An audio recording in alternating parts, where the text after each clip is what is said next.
Good evening. We bring you the latest in the world of sports. I'm Paulo Del Rosario. We give you the conversations you want to hear from your favorite icons and athletes. I'm Diego Dario. Tonight, we'll preview the exciting matchups of the Filipinas at the World Cup, but first, we've got inside stories from the heart of volleyball.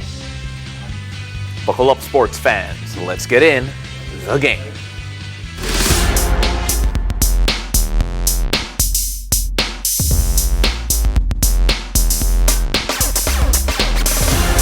Well, the race to the PVL Invitational Conference semis is heating up, firing on all cylinders. So, it is time for another batch of courtside stories from the PVL insider here, Jaime Ascalon, making his debut. On in the game. studio. Welcome. In the Welcome, studio. Jaime. In the studio for sure. Jaime, nice seeing you again. This guy, Nice to be here. Yep. this guy was my roommate in the Southeast Asian Games. I'm telling you right now. I kind of sense the connection. But there's a connection. I'm gonna tell national TV right now. This guy snores with me. And Jaime, let's go focus on the PVL for the meantime. It's right now. Currently, Chocomucho is playing in the semis in a do or die against Signal HD. It's not going well for them at the moment, down 2-0. But we were talking off there. You feel with someone like CC Rondina, they'll always have a shot. Yeah, well, Pao, the first game of Chocomucho, I was there to cover them, and I had to talk to Coach Dante Alonsunure. And sabi ni Coach Dante, you know, the vibe just changed with CC in there. Yeah. And it came to the point na I asked sina Madi, the other Chocomucho players, did you have to be acquainted? Wala nang pakilala daw. CC clinose na nila lahat. Right. So parang ang tagal na nila magkakilala. So I think the last time we checked, Chocomucho's down 2-0. You know, with a player like CC, the game's definitely not over yet kasi that's the spirit that she brings. She'll always uplift her teammates. And I think I saw that post-game interview. You did that with CC, and did you feel that energy also from CC that you know I'm not a new face here. You know, I just. I'm reintroducing myself here in the PVL. Yeah, she even mentioned that she feels like she was a rookie. So she had that sense of energy coming in. This is CC Rondina 2.0. But if you ask her kung na-miss niya yung indoor, sabi niya, sa totoo lang, na-miss ko na yung beach volleyball ngayon pa lang. So napo-FOMO na siya doon. Well, we do miss it as much as we miss her in the beach.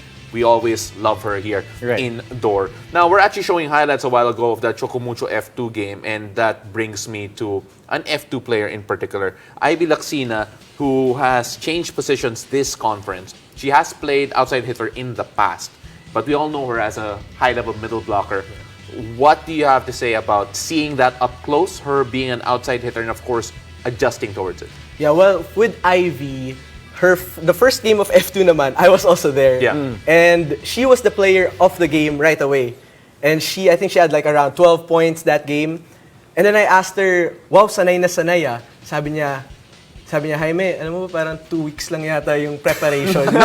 Parang hindi halata. Right. That's the trust na Coach Reg had on Ivy. And now they won today against Photon. They're on top of their pool standings. And a big part of it is really Ivy really embracing the role, I would say. I mean, the trust of the coaches and of course the talent of Ivy. I mean, it's not a joke trying to change positions. Imagine maybe me trying to play center in basketball. That's going to be super tough. But, that's never going to happen. So let's move on to the next report here. Jaime, we talked about the connection of CC with her teammates earlier, but let's talk about a different kind of connection between Gretchen Sotones and Janelle Cheng. Well, that is one of the probably my favorite stories being a PVL courtside reporter this season. They have such a great connection. Gretchen's top in the points category. And I asked her, can you talk about more of your off-court? I asked them, your off-court relationship with Janelle. Yeah. Sabi niya, alam mo, di kami close eh. And I thought she was joking. And she was serious. She was serious that they weren't close. But with their chemistry, with their camaraderie in the court, they really have that special connection. You don't have to be close pala outside the court to have that special connection. Yeah, having that on-court chemistry compared to off-court chemistry, it doesn't necessarily translate. I'm sure, especially in the pros. I'm sure Jegos had a best friend off the court na kapag basketball wala talaga. And the other way around too. Na hindi kami close, but sometimes great connection on the court. So yeah, and speaking of connections and all of that, we have to focus on PLDT as well because you also had a close look at the dynamic duo in that team. Yeah, Mitch Morente and Kat Arado, memorable. Their energy is memorable. they have the game, next game, a do or die game, a very important game, Yep. and they just bring the energy to every game. So this do or die game, Mitch Morente, Catharado, they'll bring it to you. My favorite story, I asked one question. I forgot the question. I asked one question. They answered mga 10 minutes. Wow. With one question. And in my head, I was like, you're making my job really easy, or really hard kung may time limit ka like we have here. Exactly. But, And with this dynamic duo, I'm just really curious because in any sport, you need guys and like girls players like these who just up the energy, whether that's in practice or in games.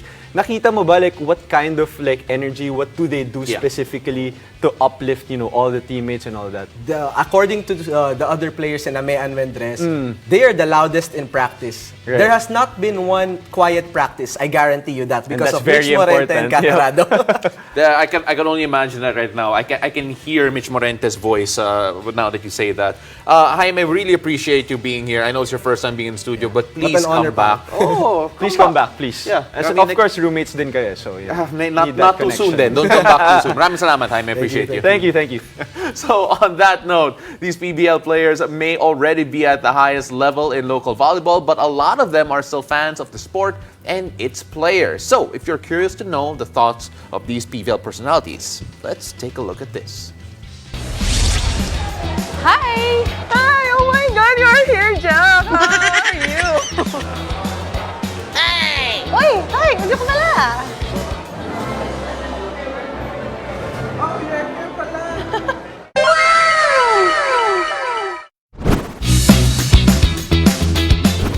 My PVL OG idol is Kim Fajardo. Abi Maranyo. Oh, di ba? My OG PVL idol would be Aiza Maizo. As a fellow mom, I'm so impressed na high level pa rin ng kanyang performance and sana ako din. OG PVL idol, syempre ng Aiza Maizo Pontillas.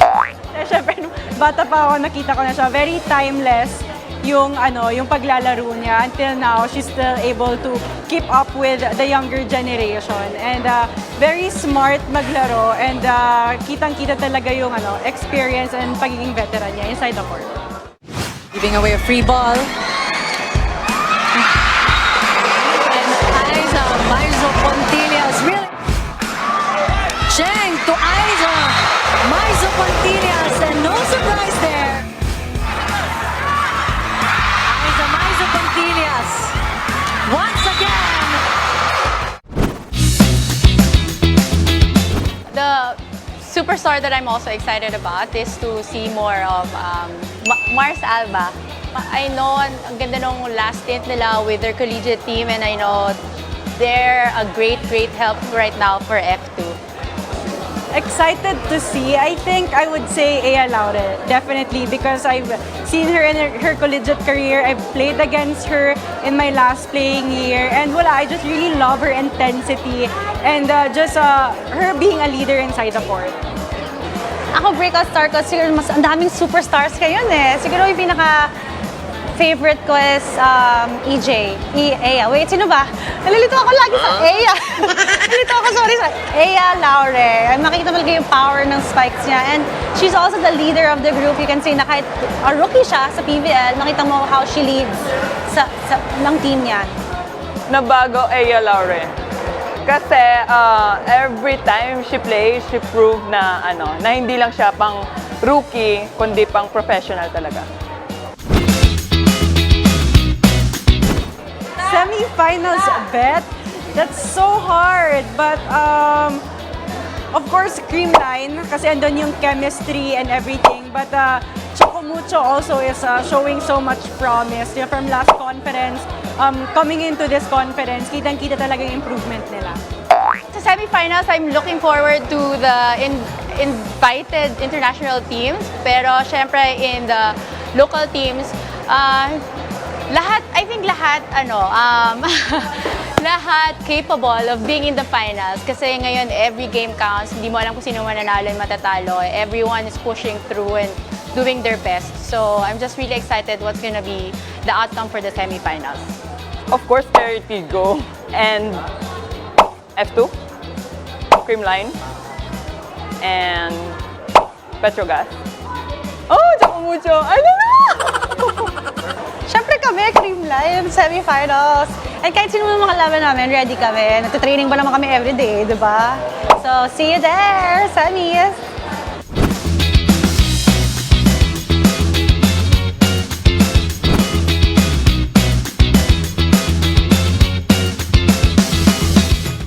And after the break, we'll talk about what lies ahead for the Filipinas in their historic debut in the 2023 FIFA Women's World Cup. Stay tuned. You're watching The Game.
something. It's part of the tournament, and just having that amount of spectators with all these wonderful stadiums and all the support that FIFA's given and all the attention that's going to be on them. So it's a different pressure, but I think knowing our girls, they're very humble, and I think they're going to handle the pressure very well. So they are ready to step up to the challenge. I'm pretty sure about that.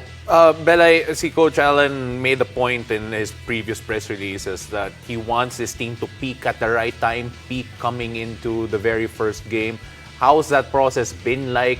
What does that entail, actually, if you're a fan who's curious to see how our girls are doing? Yeah, when you're a coach, you always plan the cycles, whatever sport it is, of when the types of training you have. Just obviously, the human body can only take so much physically, so the coaches have planned so much in advance about how each girl will be looked at individually and how they can best prepare with all of our staff. Shout out lang to even our strength and conditioning staff and our assistant strength and conditioning coach. It's actually her birthday today, Coach Red Sahonia. They do an excellent job of looking out for each girl and having a proper program for each of them. So peaking will be different for each player, obviously, but as a team, I think that we're really set to peak at the right time. They're really raring to go. Bella, we've talked about your mental struggles as a team, the physical struggles as a team, the emotional one for sure. It's there. But how did it feel seeing everywhere you went, there was always a Philippine contingent there to greet you, literally serenade you at one point? How does it feel knowing that kung saan man kayo sa mundo, there is that Filipino community making you feel at home? Siyempre nakakaiyak. Parang sobrang yung pride of everyone on the team that they were able to bring these people together. They have these people supporting them whether they know them or not. Ngayon nga nakikilala na sila kahit sa airport na sobrang daming lumalapit sa kanila. Just the sheer amount of pride that they are bringing to their country, to their fellow countrymen, and to their families. Nanginginig na nga yung boses ko na sobrang emotional talaga yung journey na to in terms of having that flag everywhere. And when you see the FIFA social media and the FIFA Women's World Cup, just having the faces of the girls there, it just nakaka-proud lang talaga to see how far they've come. Oh, definitely. I mean, the sport, through sport, we have the power to change lives, inspire people. And in terms of inspiration, how huge is this feat, qualifying for the World Cup? And then, for all the footballers, for young footballers that are going to be watching, how important is this for them to, get inspired by this performance by our Filipinas? Well, I'm sure you've all seen already the video announcement that was for the girls for the announcement of the 23. And I think that just really embodies it, that there's the young girls looking up to them and seeing that it can be done. No matter where you come from, no matter your background, you have you're there to aspire to be. And I think that's what was lacking before. Young girls didn't have any Filipinas to look up to say that we can be on the world stage too. But now they're seeing all the names of these girls there with the Philippine flag on their jersey and say that I can be there too one day. Belay, a lot of people have looked at our team and understood that a lot of, or most if not all the players did come from different parts of the world, all coming together representing the blood of their mom, the blood of their dad. You take a look at the fact that they're now building more and more of a connection with the Philippine people, with the Philippine public in general. You being there, seeing it close, how do you see that changing the girls for the better going into the World Cup and adding more weight to that flag that they're going to be wearing? Yeah, I think that was always there. Their connection was always there because a lot of them do it for that, for the pride of the motherland, of their dads, their moms, their lolos, their nanas, their tatays, that's what they call them.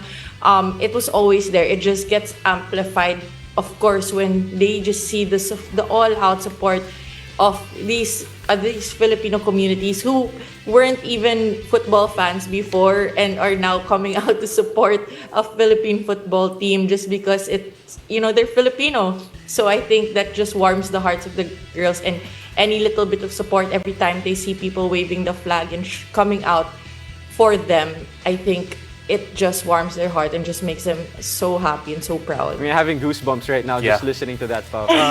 Bella, I wish we had a camera just stuck on your face when the national anthem rings out, because I am sure it's going to be an emotional moment for everyone. But I really appreciate you. Hope to talk to you again soon. Enjoy New Zealand, and hopefully we have a lot more good things to talk about in the upcoming World Cup. Thank you, Belay. Thank you, guys. Well, Filipino football fans and all sports fans in general, we've got good news. Signal is giving sports fans an opportunity to watch the Filipinas make history in the biggest women's sporting event in the world.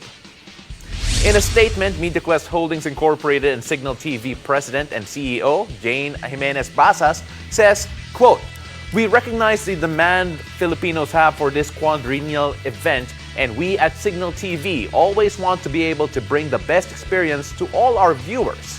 End of quote. All matches of the Philippines women's national football team will air live and for free on One Sports and the Pilipinas Live app. Download the app now on Google Play or the App Store. After the break, we'll check out the latest from the Gilas boys at the FIBA Under-16 Asian Championship. Stay tuned. You're watching The Game.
Welcome back to The Game. As the Gilas girls arrive back home from their championship win, the boys are off to a great start at the Southeast Asian Basketball Association qualifiers. The Philippines dominated their first of 3 games in the elimination stage with a 94-52 victory over Malaysia. Kiefer Alas and Iris Chua led the way in the scoring department with a combined 43 points between them. The Gilas boys will next face Thailand in their second game of the single round-robin tournament. And that's it for tonight. Thank you for joining us. I'm Diego Dario. And I'm Paulo De Rosario. This has been The Game.